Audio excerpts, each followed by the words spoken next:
আসসালামু আলাইকুম। আজকে একটা গুরুত্বপূর্ণ নিউজ দিতে এসেছি আপনাদের মাঝে।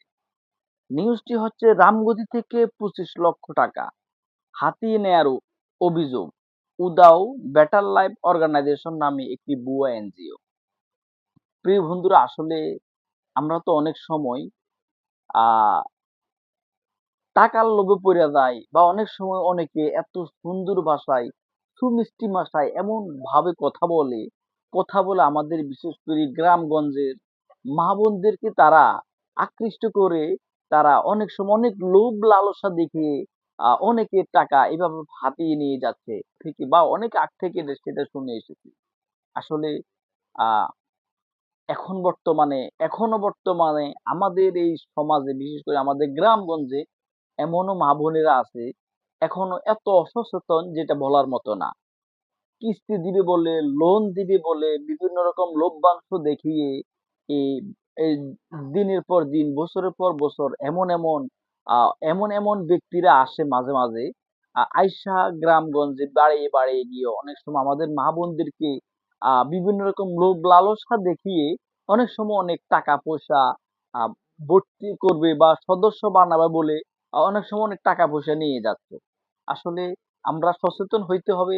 আমরা জানতে হবে যে আসলে আমাদের সমাজে এখনো এমন কিছু অসাধু ব্যক্তিরা আছে, এমন কিছু খারাপ মানুষ আছে এখনো তারা এমন বহু খারাপ মানুষ এখনো আছে যে অন্য অঞ্চল থেকে অন্য জায়গা থেকে আইসা ছোটখাটো একটা অফিস খুলে ঘর ভাড়া নিয়ে একটি অফিস খুলে মা-বোনদেরকে বোকা মারে হাজার লক্ষ টাকা নিয়ে তারা আত্মসাৎ করে চলে যাচ্ছে। আমি আমার জায়গা থেকে আজকে আসলে এই মেসেজটা দেওয়ার মূল উদ্দেশ্য হচ্ছে আমাদের মা-বোনদের কাছে যদি আমার ভিডিওটা যায় আপনারা একটু দেখবেন। দেখে আপনারা অন্ততপক্ষে একটু সচেতন হইবেন এবং অন্যকে সচেতন করার জন্য ভিডিওটা শেয়ার দিবেন। প্রিয় বন্ধুরা আসলে আ এই যে এই যে একটা এনজিও নামে একটা এনজিও নামে বেটার লাইফ অর্গানাইজেশন নামে একটি এনজিও, ভুয়া এনজিও। এটা অন্য কোথাও থেকে একজন প্রতারক চক্র এখানে আসছে, আইসা একটা অফিস খুলছে। অফিস খুইলা তারা মাঠে বাড়িয়ে গিয়ে তারা মাঠ পর্যায়ে গিয়ে আমাদের সহজ সরল মা-বোনদেরকে এইভাবে তারা এই বিভিন্ন রকম লোভ লালসা দেখিয়ে বিভিন্ন রকম আম উম বিভিন্ন রকম টাকা-পয়সা অন্য কিছু লোভ লালসা দেখিয়ে তারা এইভাবে প্রায় ২৫ লক্ষ টাকা আত্মসাৎ করে নিয়ে যাচ্ছে। প্রিয় বন্ধুরা আসলে এইভাবে আমি আমার জায়গা থেকে চাচ্ছি না যে আমার অঞ্চলের, আমার দেশের মানুষ এইভাবে আর প্রতারিত হোক। তার জন্যই আজকের এই ভিডিওটা। আপনারা অন্ততপক্ষে আমার ভিডিওটা যদি যৌক্তিক মনে হয় তাহলে আমার ভিডিওটা অন্ততপক্ষে আপনারা শেয়ার দিয়ে আপনাদের শুভাকাঙ্ক্ষী ভালোবাসার মানুষের কাছে পৌঁছিয়ে দিবেন। প্রিয় বন্ধুরা আসলে এইভাবে আমি বহু দেখেছি যে একবার অল্প কিছুদিন আগে, অল্প কয়েক বছর আগে আলেকজান্ডারে একটা অফিস খুলেছে। বিশেষ করে আমার এলাকাতে কয়েকজন মা-বোনদের থেকে অনেক টাকা নিয়ে গেছেন।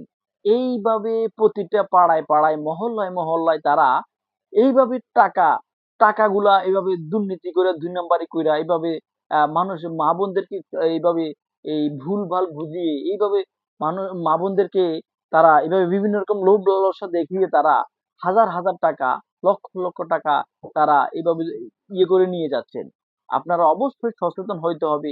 আর যদি এমন কোন ব্যক্তিদেরকে আপনারা পান এবং বিশেষ করে আমাদের মা-বোনদের মাঝে যদি কেউ আইসা যদি এভাবে লোভ লালসা দেখানোর চেষ্টা করে, বিভিন্ন রকম টাকা পয়সা বিভিন্ন রকম সমিতি বলেন, বিভিন্ন রকম এনজিও বলেন, লোন দিবে বলে বিভিন্ন রকম তারা বিভিন্ন রকম পায়তারা করার চেষ্টা করবে। আপনারা অন্ততপক্ষে যদি আপনারা সচেতন হন, তাহলে আপনারা নিজ জায়গা থেকে আপনারা এটাকে যাচাই বাছাই করে পর্যবেক্ষণ করে এবং এটা কতটুকু যৌক্তিক এটাকে আপনারা যাচাই বাছাই করে তারপরে আপনারা যদি আপনাদের সন্দেহ মনে হয় তাহলে আপনারা অতি দ্রুত আপনারা আইনের আওতায় তুলে দিবেন। কিংবা আপনাদের সমাজে যারা সচেতন ব্যক্তিরা আছে তাদেরকে আপনারা জানিয়ে দিবেন যে এই ব্যক্তিদেরকে বিশেষ করে এদেরকে আমার সন্দেহ মনে হচ্ছে। আপনারা নিজ জায়গা থেকে আপনারা এইভাবে প্রতিবাদ করার চেষ্টা করবেন। তাহলে আপনি নিজে বাঁচে যাবেন। আপনার পাড়া-প্রতিবেশী, আত্মীয়-স্বজন অন্তত তারা এই যে এই প্রতারকের চক্র থেকে তারাও বাঁচতে পারে।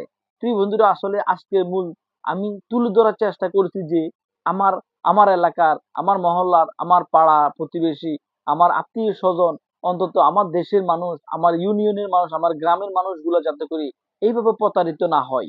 তো আপনারা কি বলেন? এবং যদি আমার ভিডিওটা যৌক্তিক মনে হয় আপনারা আমাকে কমেন্টে বিস্তারিত জানাবেন। ধন্যবাদ।